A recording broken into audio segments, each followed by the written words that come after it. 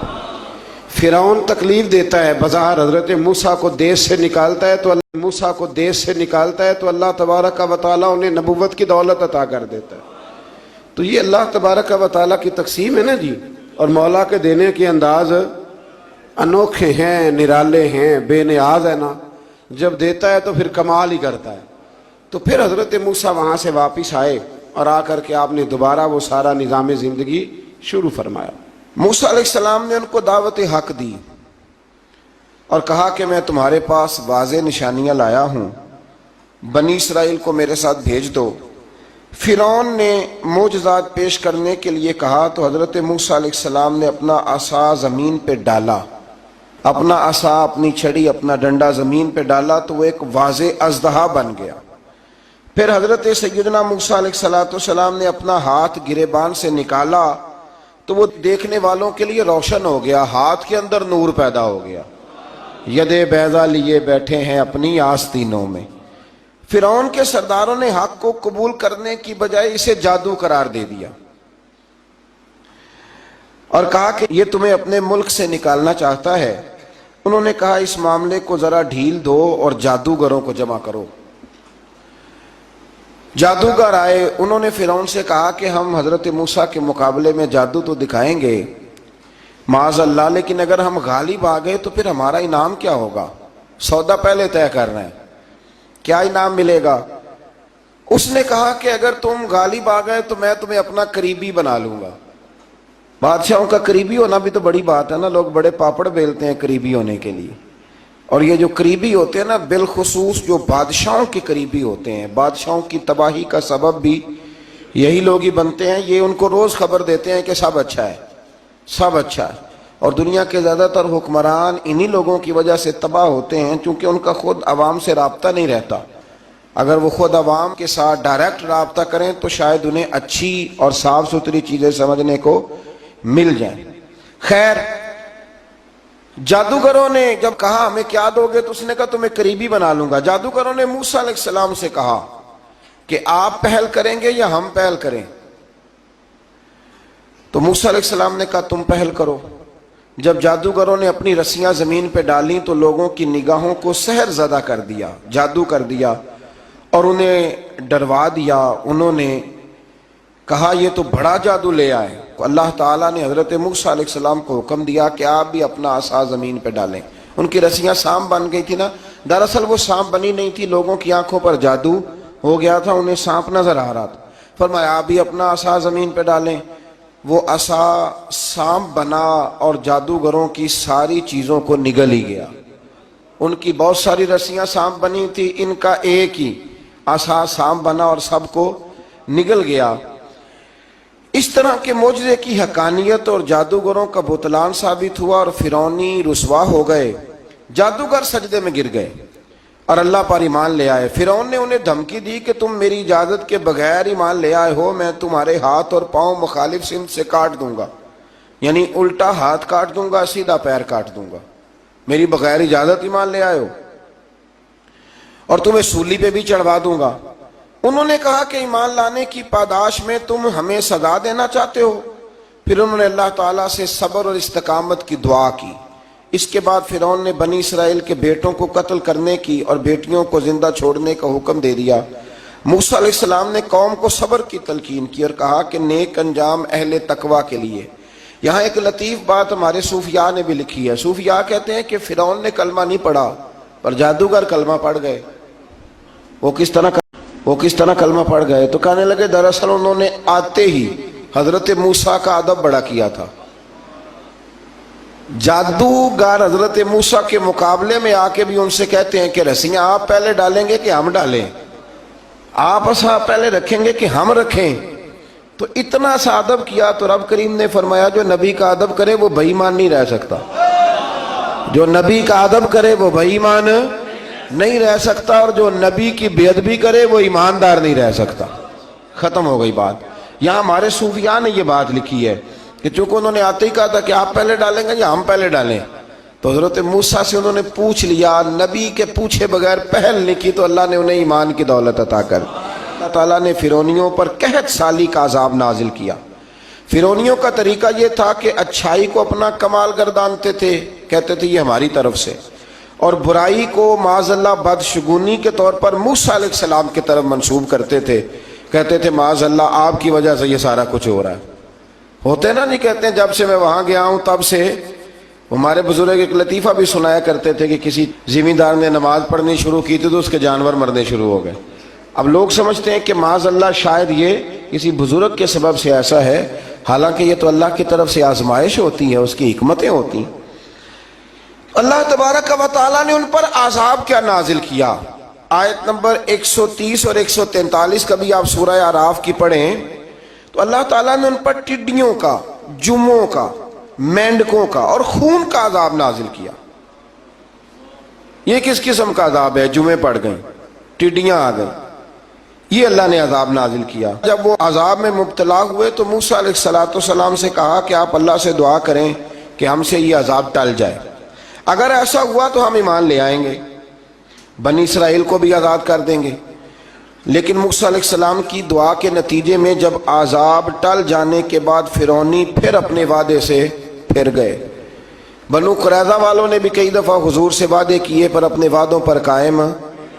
ایک بات آپ سے یہاں روک کے عرض کر دوں، ہم بھی کئی دفعہ کہتے ہیں ذرا بریک کبھی گاڑی کی نہیں نہ لگتی تو ہم ارادہ کرتے ہیں کہ آج سے ہی نماز شروع کر دینی.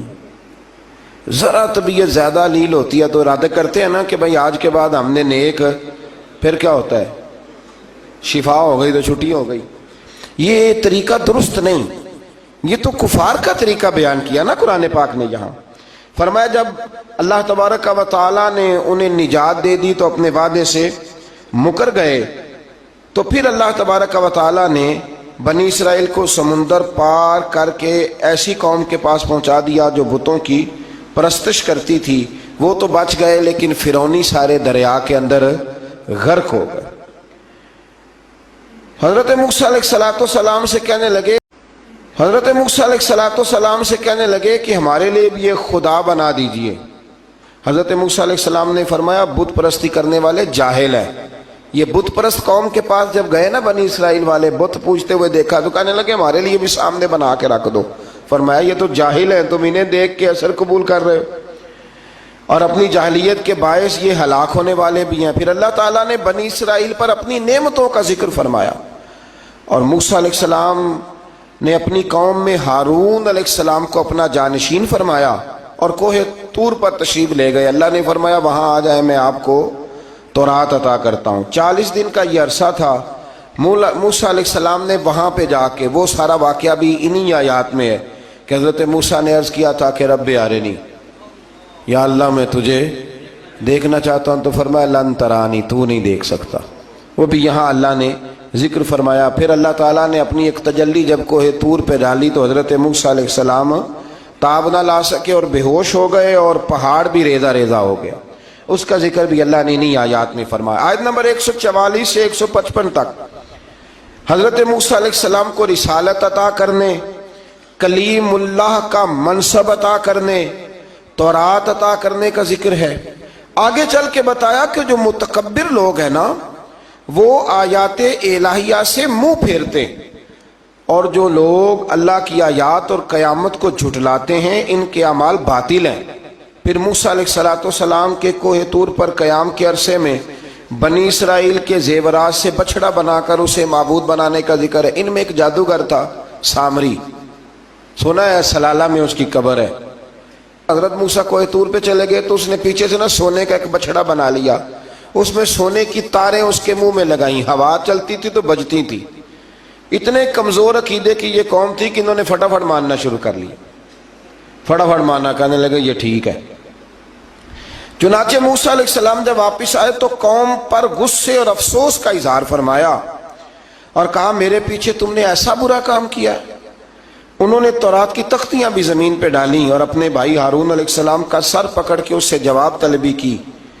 انہوں نے کہا اے میرے ماں جائے، بڑے خوبصورت لفظ ہے قرآن پاک، اے میرے ماں جائے، اے میرے بھائی، قوم نے مجھے بے بس کر دیا اور قریب تھا کہ یہ مجھے قتل بھی کر دیتے۔ اب آپ مجھ پر سختی کر کے دشمنوں کو ہنسنے کا موقع نہ دیں، کبھی بھی دشمنوں کو اپنے اوپر ہنسنے کا موقع نہ دینا چاہیے۔ پھر آیت نمبر 151 میں موسیٰ علیہ السلام کی دعا اور کلمات استغفار کا ذکر ہے۔ آگے چل کے بتایا کہ غصہ ٹھنڈا ہونے پر موسیٰ علیہ السلام نے تورات کی تختیوں کو اٹھایا جن کی تحریر میں اللہ سے ڈرنے والوں کے لیے ہدایت اور رحمت کی بشارت تھی۔ آیت نمبر 156 سے لے کر 158 تک میں موسیٰ علیہ السلام کی دعا کا ذکر ہے جس میں انہوں نے اپنی قوم کے لیے اللہ تعالیٰ سے دنیا اور آخرت کی بھلائی مانگی۔ اللہ تعالیٰ نے فرمایا یہ کامل نعمت میں ان لوگوں کو عطا کروں گا جو ایمان کے ساتھ تقوی بھی اختیار کریں گے، یہ انہیں ملے گی نعمت، اور پھر وہ زکوٰۃ دیں گے اور اس عظیم رسول یعنی نبی کریم صلی اللہ تعالی علیہ وآلہ وسلم کی وہ پیروی کریں گے۔